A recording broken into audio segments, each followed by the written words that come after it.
Why, hello there. It's been a while. Here we go. My name is Dom Douglas, and I am back-to-back XWW Commentator of the Year.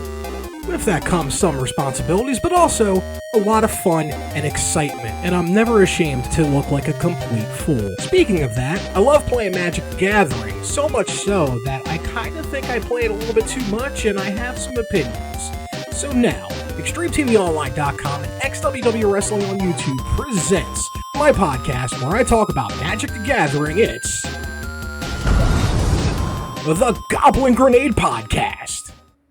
Here we are, folks. That's right, Goblin Grenade Podcast coming back. And yeah, it's been a year. Sorry about that. Things didn't happen, but you'll notice it's a little different this time. It's actually on the Xtreme World Wrestling YouTube page, XWW Wrestling. And this is where this type of content is going to be going for the time being. I want to say that there was no reason for a year off, honestly, when it comes to the podcast.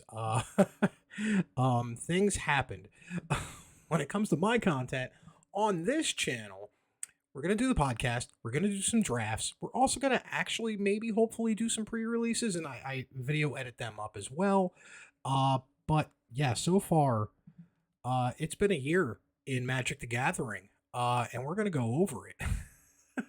It's also going to be some other things as well, some nerd stuff and all these things. But main focus of this podcast is Magic the Gathering. If you want to hear anything about wrestling or, shows that happened or, the big boys playing stuff, wrong podcast, folks. Wrong podcast whatsoever. I will not be mad if you click and stop watching this video right now, because that will probably be the only wrestling references throughout this entire podcast. Speaking of which, doing a one-man podcast kind of sucks, not gonna lie. Looking for a co-host, and we'll try to figure that out. Basically, if you're already not on one of these podcasts, and you like Magic the Gathering, hit me up. Need some work. My goal for this year is to get these out once every 2 weeks, podcast-wise. Maybe 3 weeks, who knows? But I don't want to make this weekly. That was rough when I was trying to do that and balance other things as well. But I want to improve, and you'll notice that, right below camera here, which I need one of the improvements this year, it's standing on a couple of camera cases, this mic. I want to improve a little bit every time I do one of these. So by the end of the year, I can look back at this video that I recorded January 11th of 2024, and sometime in December of 2024, be like, wow, I really did improve a lot of things. But going to have to say right now, a new computer and possibly an Xbox Series X are going to be my two main goals this year. This PC that I run is great. It's a workhorse. It's 7 years old at this point. 6-7 years old at this point. And it's starting to show a lot, especially when I do some editing shows.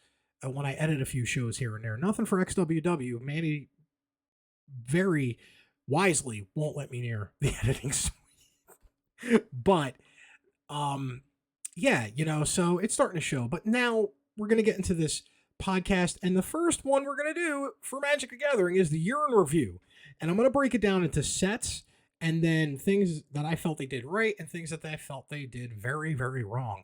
Wizards of the Coast and Hasbro has done a lot of dumb stuff in the year 2023. But let's get to the sets first. A lot of sets. Let's see. I got my monitor right here. 1, 2, 3, 4, 5, 6, 7, 8, 9, 10, 11. 11 sets. 10 of those physical. The Khans of Tarkir one they dropped at the end of the year for Arena only. But that's not counting Secret Lairs. That's not counting the Commander Precons that came with every set just about, I think, except for one or two. But, let's go through it. December 13th, 2023, or almost a year to the day, Dominaria Remastered dropped. And it was one of the best sets. What a way to start the year. It was an amazing set. It's Dominaria Remastered, so it was a lot of cards from that plane. If you're not familiar with Magic the Gathering, there's all these different planes and worlds that have all these different stories. And when you're playing the game, you're a planeswalker, just battling it out with other planeswalkers. The story's kind of okay nowadays. The lore, I feel, has taken a step back to just printing out thousands of cards this year. But Dominaria Remastered was a great start to the year of 2023. I bought a bunch of singles when they dropped, like Mystic Remoras. Bought a handful of those. Bought a couple of Gemstone Caverns and whatnot. I play heavily Commander as well nowadays, but I love drafting. So it was a fun set to draft. It was a fun, much needed reprints happened in that set as well, but it's not a standard legal set. Standard is, and we'll get to that. Standard is basically the last 3 years now of sets that have been released. They release 4 standard sets a year. So yeah, it's a lot of product that can be in the game on the most not played at that point in January 2023 format of Standard. But Dominaria Remastered, great set. I had a lot of fun with it. Then they dropped Phyrexia All Will Be One. And Phyrexia All Will Be One was kind of the wind up to the main story that they have been doing for the last 2-3 years with the Phyrexians at this point, and it was great. The storyline was, actually no, that was the end of the story. Yeah, no, the tail end of it was the beginning of the end of the story. Phyrexia All Will Be One. The invasion happens, and it's starting to happen. It's starting to build up. Things are happening. Planeswalkers that we loved and known have been completed, which is basically getting corrupted. They're turning bad. They were, a Johnny and all that. And yeah, it was a fun set. Nothing really outside of Standard, though, happened to the best of my knowledge. I'm not even doing a write-up on these. I'm not even doing research on these. This is just a breakdown year in review here for the first podcast of the year. Because we have a lot to cover in 2023 with the missteps that Wizards of the Coast has done. But, and the positives that they've done as well. Phyrexia will be one, kind of an okay set. Drafting it was terrible. Drafting it, you had to be fast in the draft. And it's never really a good draft environment when you have to be quick. Then for Arena only was Shadows over Innistrad Remastered. And that's just them trying to get as close to another format on Arena as possible. And that format is Pioneer. And that's kind of what took, that was the replacement for Modern, which Modern is basically, I think from 2003 and on is cards that you can use. And it was at one time, before the world shut down, the most popular format, Modern, in all of Magic. And when the shutdown happened, it definitely lost its way. It's definitely not as popular as it was. It has been overtaken a little bit by Pioneer, mainly Commander. Magic the Gathering is now a casual Commander, as much as, it's not good for the health of the game. It is now purely to try to entrance new Commander players and get old Commander players to re-up Commander cards. But Shadows over Innistrad was Arena only. I barely touched it. I just got a couple, I used a couple wild cards to get a couple cards for their version of Pioneer at the time, which I think Explorer wasn't out yet. I could be wrong. But it was Historic, which used to be a great format, and then the Alchemy cards got put in there, and Alchemy is the worst thing to happen in Arena, and this is the hottest of hot takes. I'm sorry. If you enjoy Alchemy and it's your main outlet to play, it's like your favorite format, I don't know what's wrong with you. I really don't. It's just not fun. It's just Arena, I've been in Arena since closed beta, invite only type of shit. And they promised that almost all the formats at the time, you could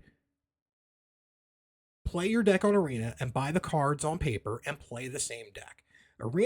Alchemy changes that to the point that they print like kind of fake cards that you can't really do on paper. So there was that. Then the next set gets Shadows of Innistrad was March 21st, 2023. Phyrexia OB1 was dropped on February 10th.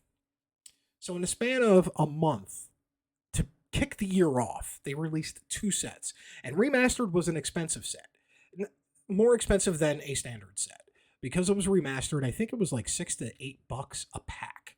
And Phyrexia was like $4 to $5 a pack. Which is $4 to $5 is usually the average. For a lot of Magic the Gathering, up until very recently, it used to be like $4 or $5 a pack, 3 for $10. That is out the window now.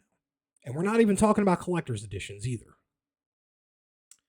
Then March of the Machine came out in April 21st of 2023. March of the Machine was the culmination, the end point of that story, where the Phyrexians are defeated. People were mad about the story and how barely anything happened, and the Phyrexians were defeated easily, and the heroes came out on top. And I'm like, did you not read the lore? First off, every single plane was kicked in the face completely. Some worse than others. Like, an example, Eldraine, where the fairy tale plane is, almost everybody was put to sleep and they couldn't figure out how to wake them up.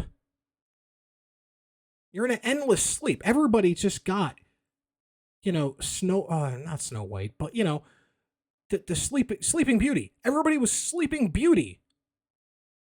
Except for a handful of people. Other planes, like Dominaria itself, got wrecked.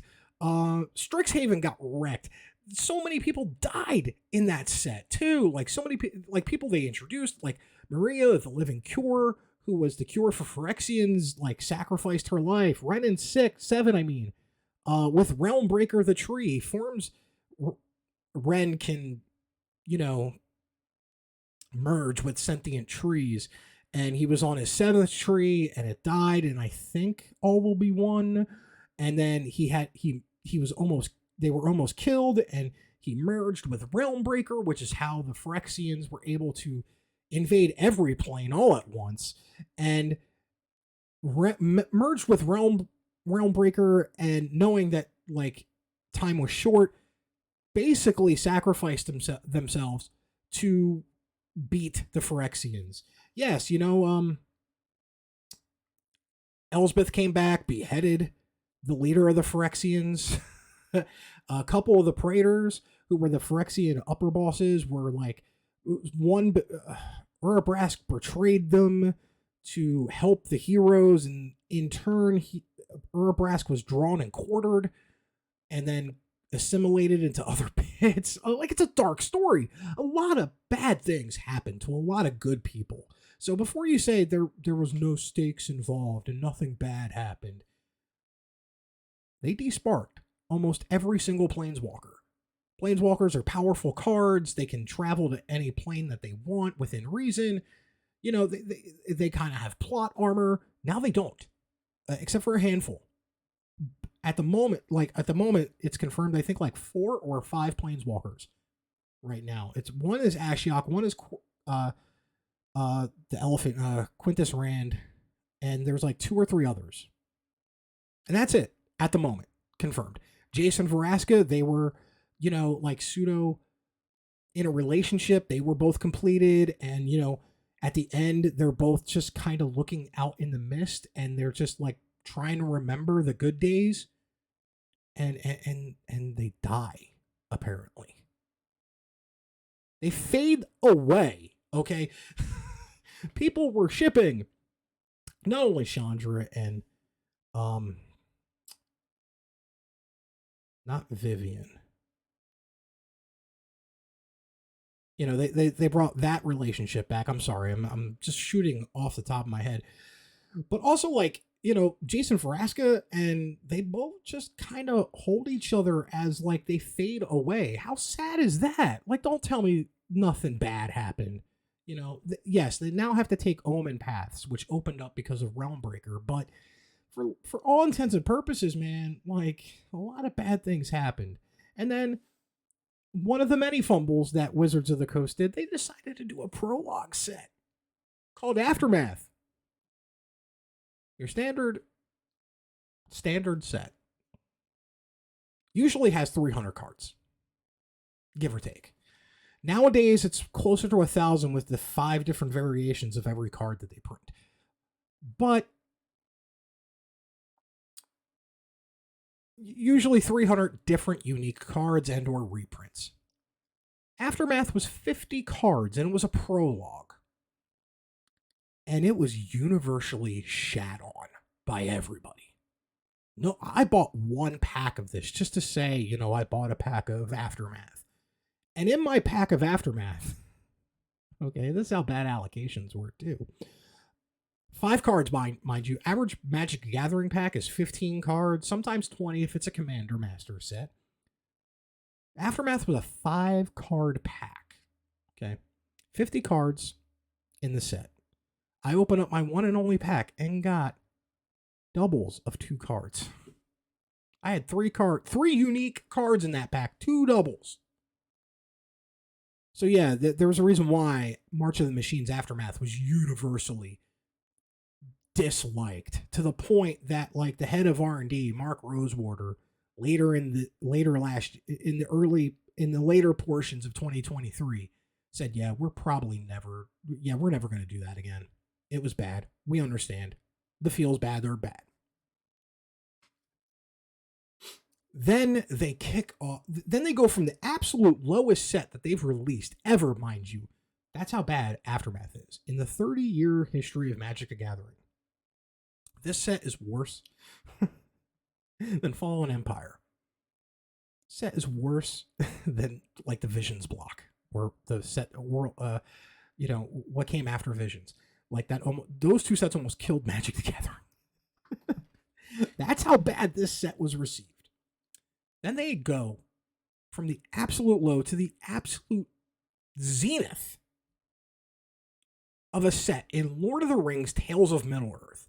Yeah, the One Ring sucks. Yeah, Orcus Bowmaster sucks. But good God, was this set great. I'm a huge Lord of the Rings fan.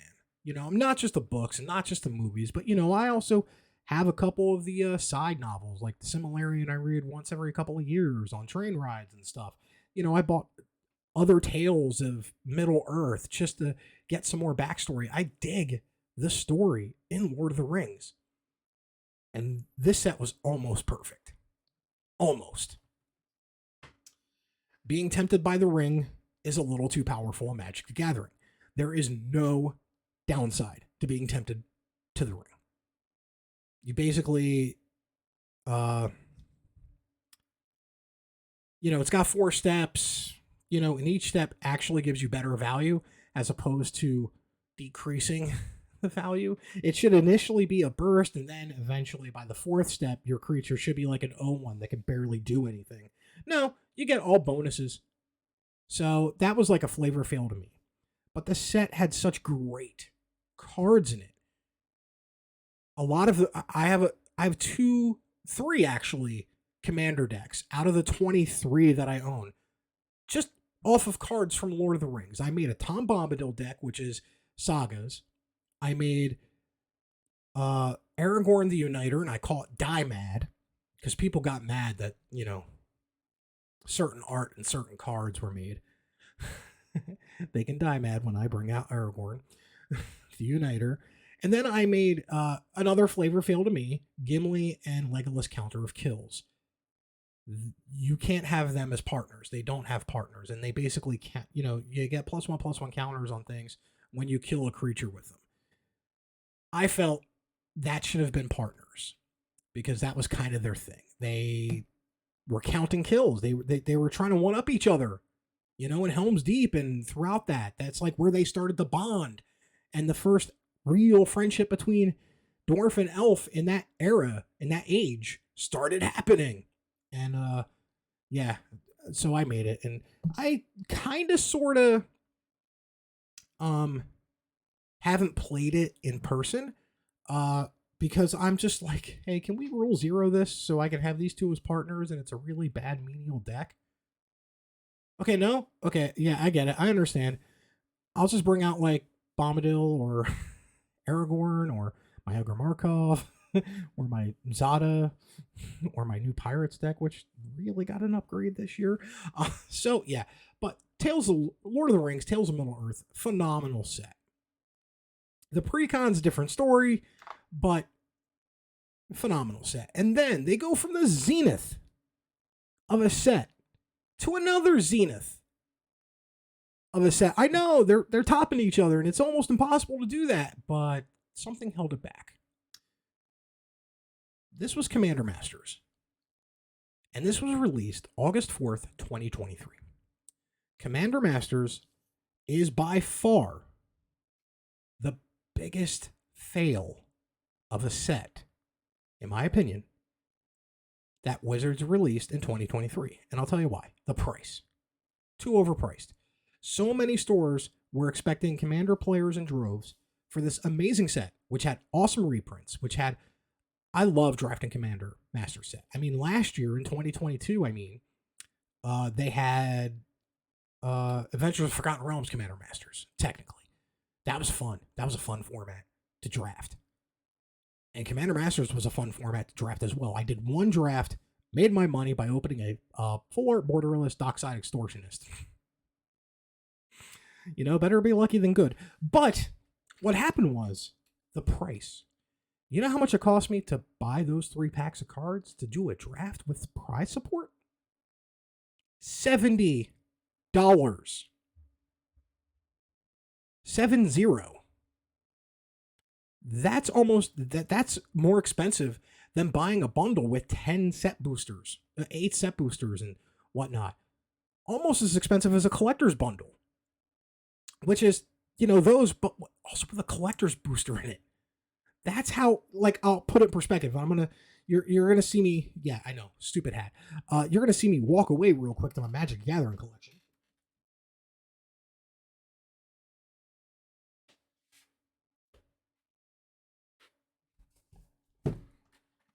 Mind the shoes.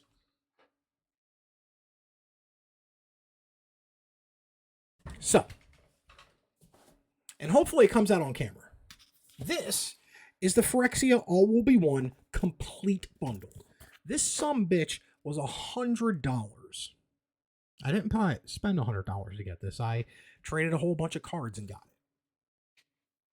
And I'm lucky I cashed out when I did on those cards because they all managed to drop really bad except for Shirted. And I was okay with trading the Shirted. I wasn't using her. But 3 packs of Commander Masters was almost as expensive as that. And that had 2 of each oil slicked lands, which absolutely gorgeous. They are absolutely gorgeous.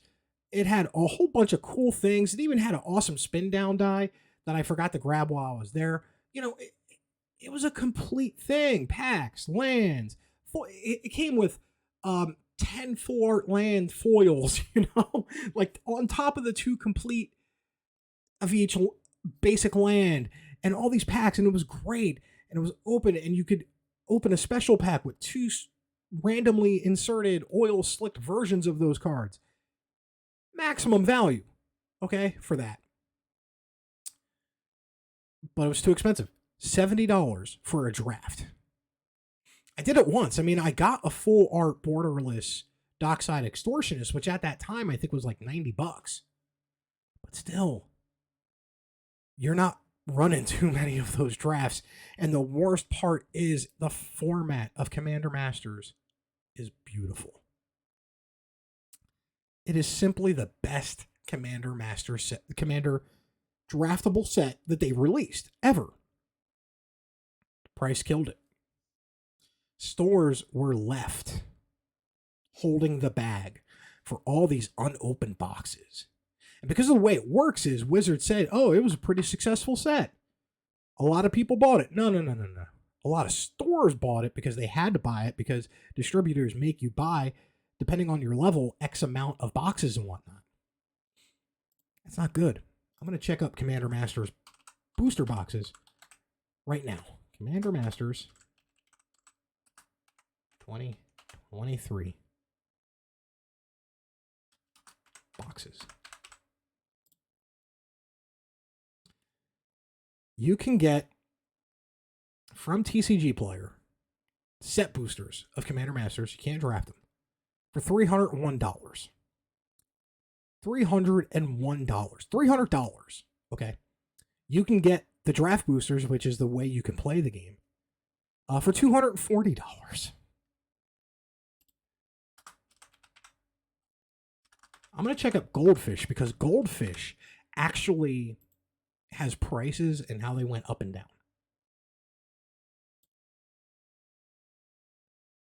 Oh, that's a set booster box. I don't want the set booster box. I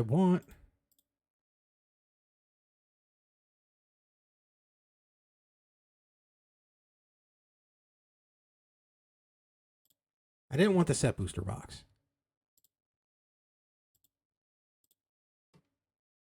Sealed deck. And let's not forget the Commander Masters precons, all 4 of them for Commander, were very expensive with no really great reprints. Sorry about this. But to buy a draft pack is $15 right now. $15 for a pack of this. And the reason why it was $70 with prize support is because this set wasn't originally that expensive.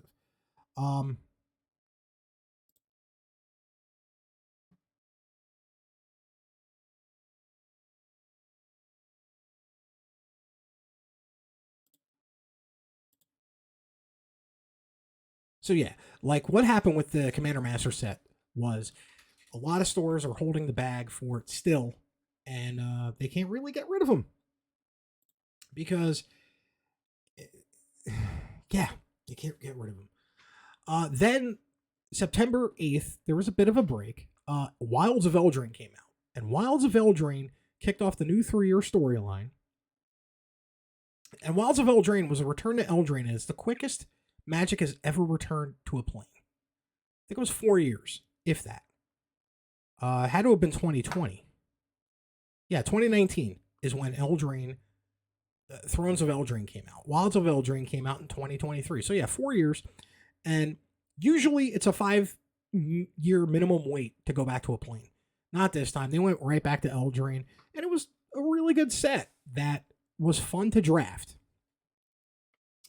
Then probably the biggest Commander, like last year's awesome Commander thing, was Universes Beyond, which is where they take IPs from different non-Magic things and put them in. Last year was Warhammer 40k Commander decks. This year was Doctor Who Commander decks. And the Doctor Who Commander decks are actually kind of cool. I'm not a Doctor Who fan in any way, shape, or form, so I don't have any of them. It's a lost IP to me. It's not that I don't appreciate Doctor Who.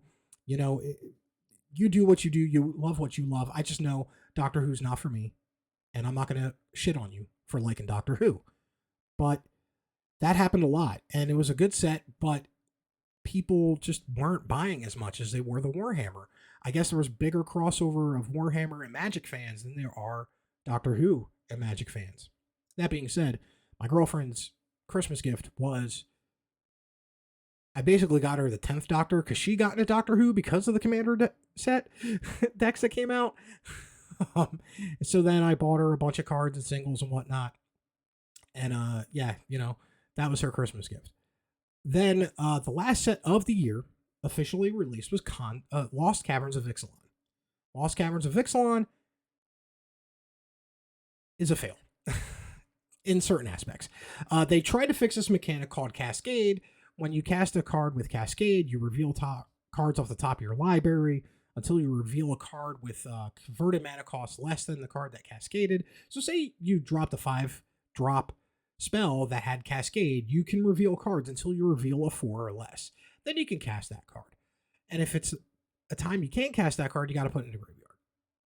They try to fix it with Discover. They actually wind up breaking it very, very hard, to the point that Geological Appraiser was banned in I think Modern very shortly after the set came out. So Commander Lost Caverns of Ixalan, honestly, my least favorite draft experience of them all this year. I have a lot of recordings of Lost Caverns of Ixalan that I tried to do in the first week, and nobody wants to see me go 0-3 all the time. So they did not ever get put up. And I'm not going to cherry pick and put the best ones up, because I could.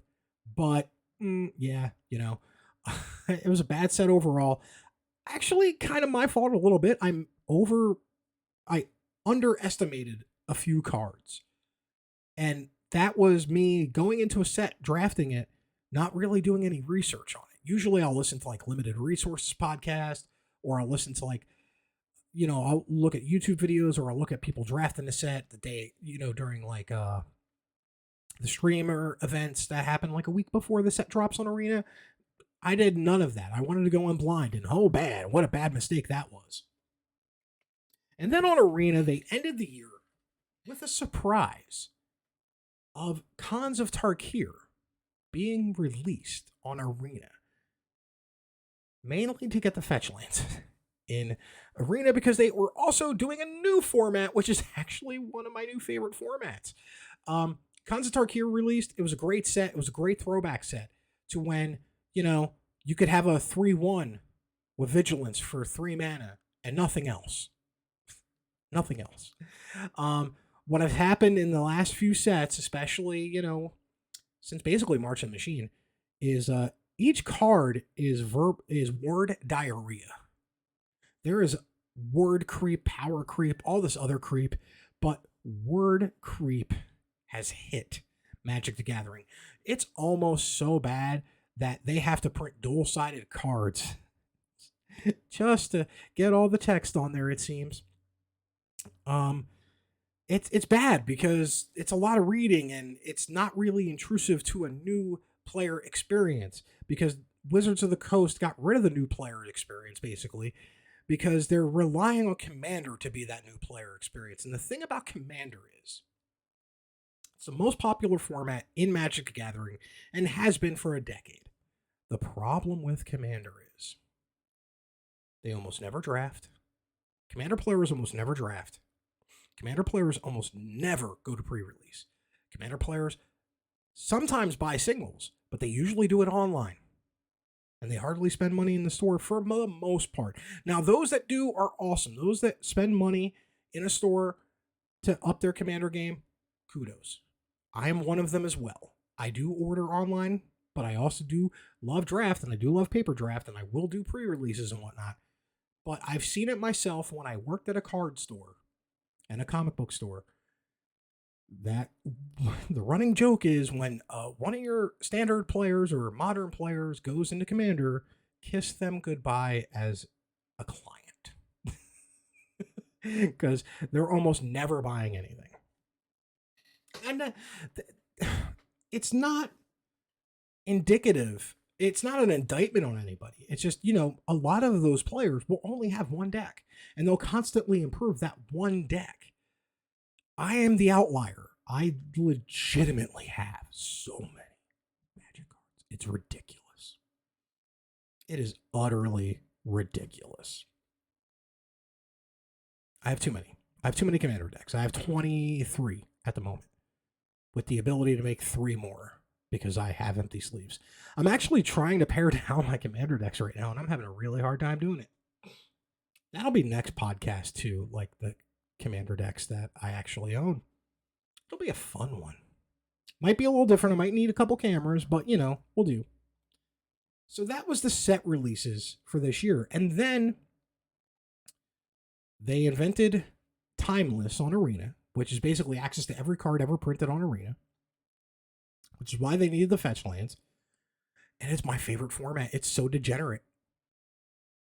I'm playing at the moment in Timeless mono red burn, red deck wins, and Timeless goblins.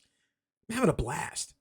Having such a blast. And even when I'm not playing, I think I have like one more Timeless deck that isn't that, but that isn't mono red, but I'm just having so much fun, and it's so interactive, and it's such a step up from having to think from standard and whatnot. Like, it's just, I don't know, it's just technically more impressive even with the alchemy cards. And I'm not opposed to the alchemy cards in Timeless for some reason, but historic I am. It doesn't make sense to me either, folks. But there's that. Timeless, great format. Play it if you can, because man, is it like OG Magic to me. Like when I was a teenager and I first got into the game, and then Broken Degenerate cards were still in the format when it was called Type 1 and Type 1.5 and Type 2. Yep. That's how old I is. Damage was on the stack. Mana burn was a thing. And then some point in the year, Wizards tried to correct the standard problem. The standard problem is nobody's playing it. Nobody's playing it except for Arena. And they wanted to draw people back into the store. And the way it used to be was standard was the gateway, the point of entry into Magic the Gathering. And that is not the case anymore, because they are now focusing on Commander being that point of entry. But the problem is you lose a lot of standard players. You lose a lot of people learning the game. A lot of people that will go to your LGSs, your local game stores, to play standard, Friday Night Magic as standard. The store I go to is one of the exceptions that has many formats popping off. Legacy, Vintage, Draft, Commander, Standard, Pioneer. They get people for each one of those events every Friday night, but they are an outlier. I will tell you that right now.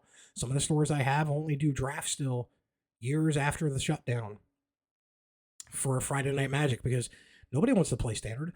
I bought a couple Standard cards for a Standard deck just in case a year ago. When early in the year.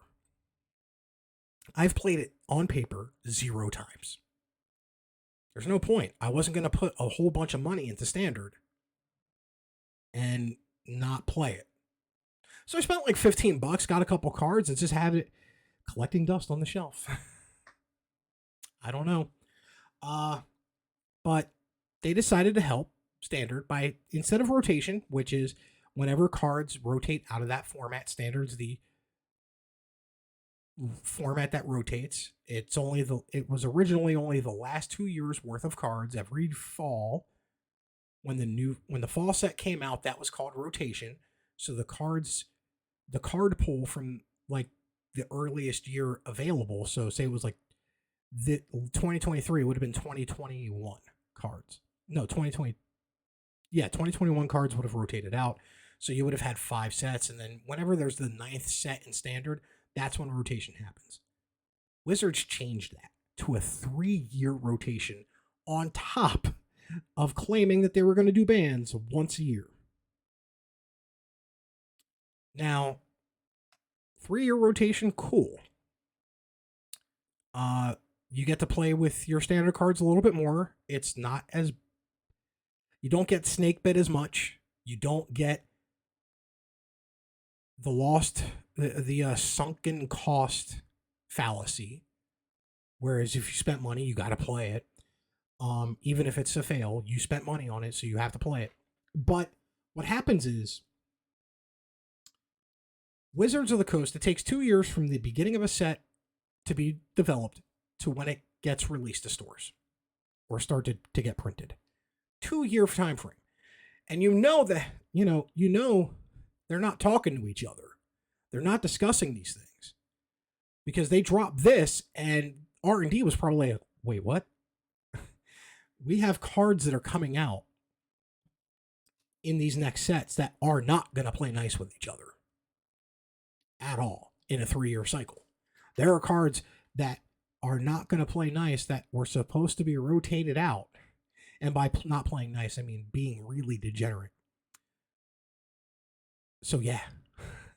What do you mean we're not doing it every year now. We're doing it every, that's a 3-year life cycle.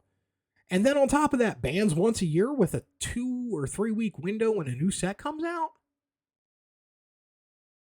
Okay. It did absolutely nothing to fix standard. It actually caused more problems. They barely banned anything in standard.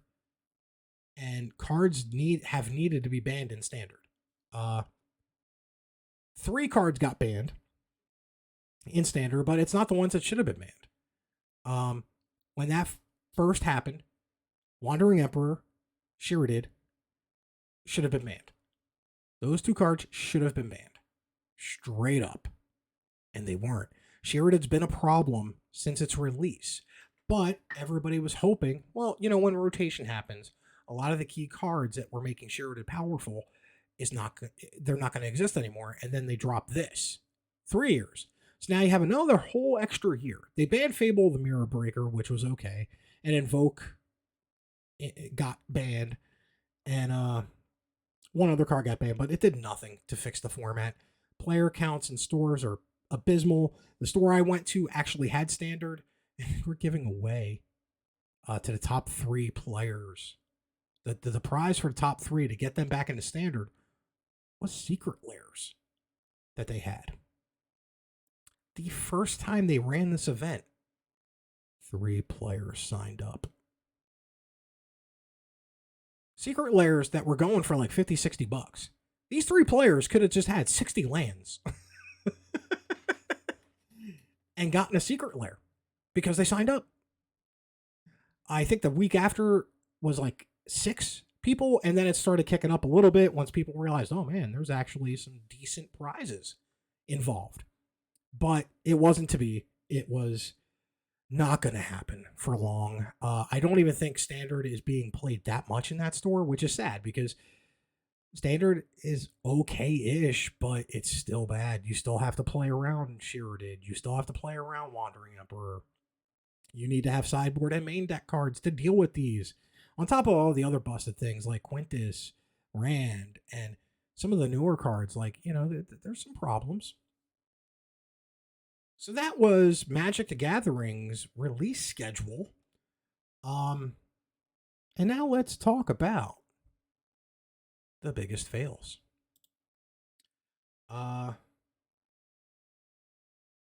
Biggest fails. Obviously, standard. The eventual restructuring of standard, which didn't work, and then the year ban, once a year bans, they went away, they reworded like, oh, well, you know what, we kind of messed up, guys. They took it on the chin, and they said, hey, look, we messed up. We're going to be a little bit more arduous with our banning process, a little more, and then they didn't ban anything. Except in Modern, they banned Fury and 1 or 2 other cards and unbanned something else. But they should have just banned Grief and Fury. Fury, you can basically cheat in with an Evoke for Fury, and it deals 4 damage across any amount of targets. It got rid of creature decks. Grief, you can evoke for like a black card, like getting rid of a black card, and Fury is red. You can discard a red card to instead of casting it, but you have to sacrifice it at the end of your turn. Grief does 4 damage across any amount of targets. Fury deals 4 damage across any amount of targets. Grief, you basically get to choose a card from your opponent's hand, non-land, and discard it. There's a card that lets you bounce back a creature spell when it dies. So what was happening was they would evoke the Grief or a Fury. It's called Rakdos Scam. And have that happen.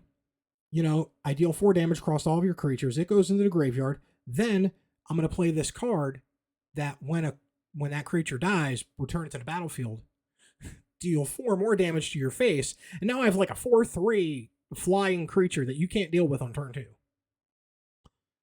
Same thing with Grief. So yeah, that was the first fail. The second fail, somebody was given very early access to March of the Machines Aftermath collector boosters by about a month. Now, they say they got it from their distributor who doesn't do Magic. They usually play Pokemon. They usually deal in Pokemon and Yu-Gi-Oh! And they just saw March of the Machine collector boosters and fulfilled the order. It was Aftermath. Okay. March of the Machine Aftermath was what this person got. So they started doing box openings.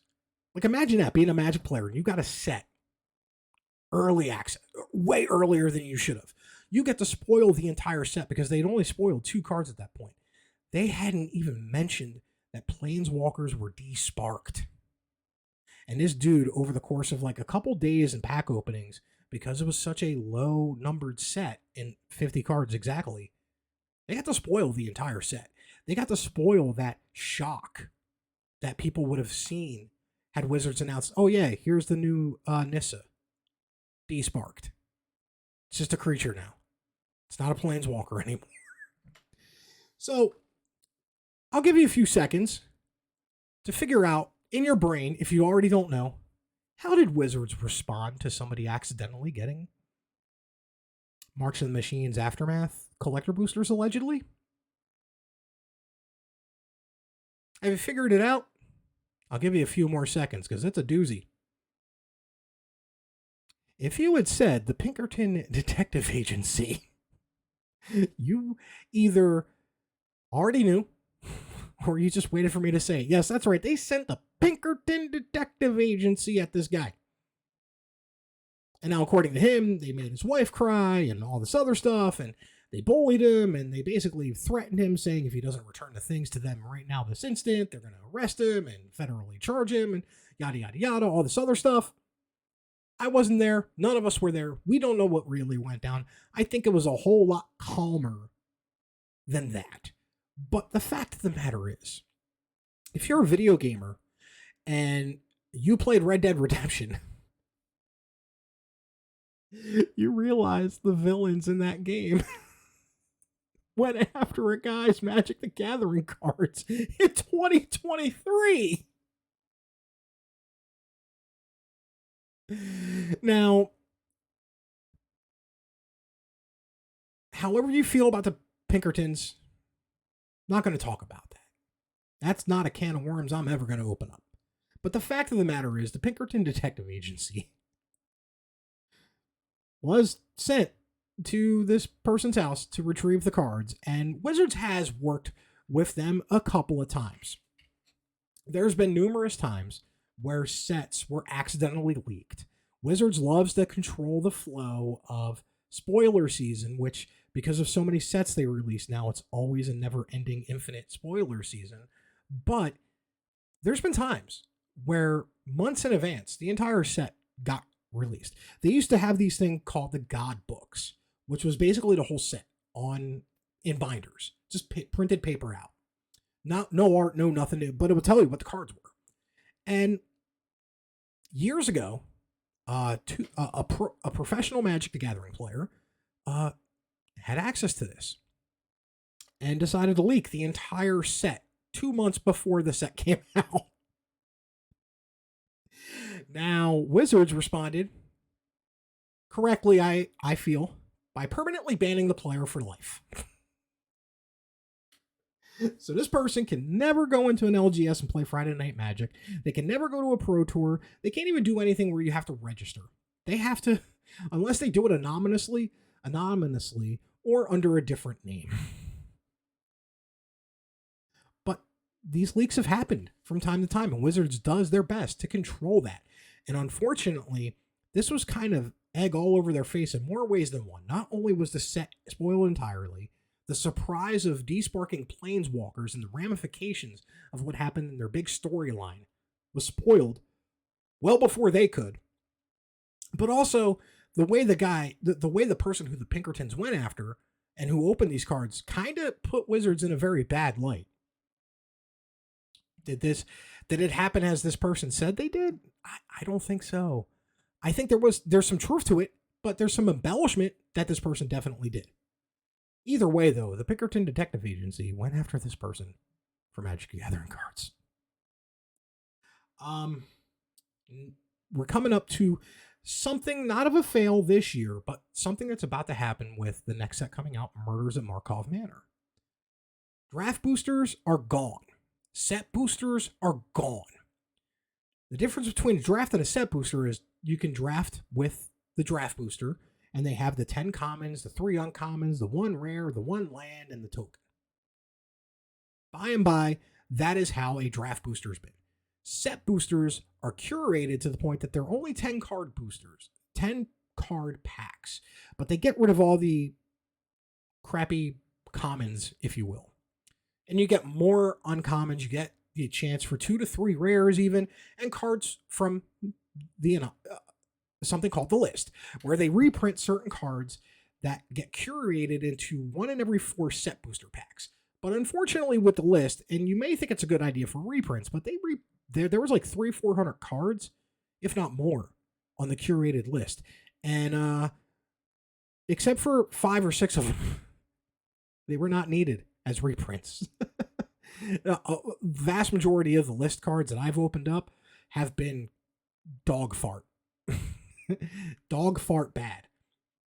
So that's kind of the thing. But now they've combined them both into play boosters, and it's combining the set and the draft booster. Whereas you're getting the same, and you can draft these play boosters as well, but you're getting the same amount of curation as like a set booster with some commons and uncommons and the chance for 2 to 3 rares on top of, a card from the list, but also maybe one of the 18 different printings of a card art that they use. Like the 5 different versions of a rare, that one of them is like a full art borderless, one of them's full art, one of them's a anime frame, the other one's like a retro frame. Heck, Elish Norn, who was the big bad for the Phyrexians, that card in Phyrexian would be one, had 8 printings. 8 of them. 8 different versions of the same card. That's bad. That's really bad. And that caused the prices to tank. But now Wizards is trying to correct. They're still going to do collector boosters, but you can have a chance, except for the serialized cards, to get them in a play booster. And you can draft. That's going to make drafting a little bit more expensive. These play boosters are about $6 a pack. But also it's going to mess up draft, I feel, if you open up a double rare pack. And now you got to make a choice. But what happens if you open up a double rare with a list card? And they've already said the list is being condensed. That they're shortening the list to like 50 or 60 cards. So whenever you open a list card, it actually means something now. So that's a bridge we're going to have to come across this year. And then finally, a week before Christmas, a week before Christmas, Wizards of the Coast and Hasbro laid off about 1,200 people. Wizards of the Coast laid off people as well. Layoffs suck, and it's bad, and I feel bad for these people. But what happened was Wizards had the audacity to say they had record-breaking numbers and still laid off a fair amount of employees from Wizards of the Coast. So all these people worked really hard throughout the whole year, and the last couple of years of Magic's actually just explosive growth, which is, no fault due to the world shutting down and people not having a lot to do and picking up new hobbies. But now they're laying off people. And then the CEO, appropriately named Cox, Chris Cox, got a $9 million bonus after laying off 1,100 people. Never a good look when you lay off people after saying record-breaking numbers and then you yourself getting a $9 million bonus.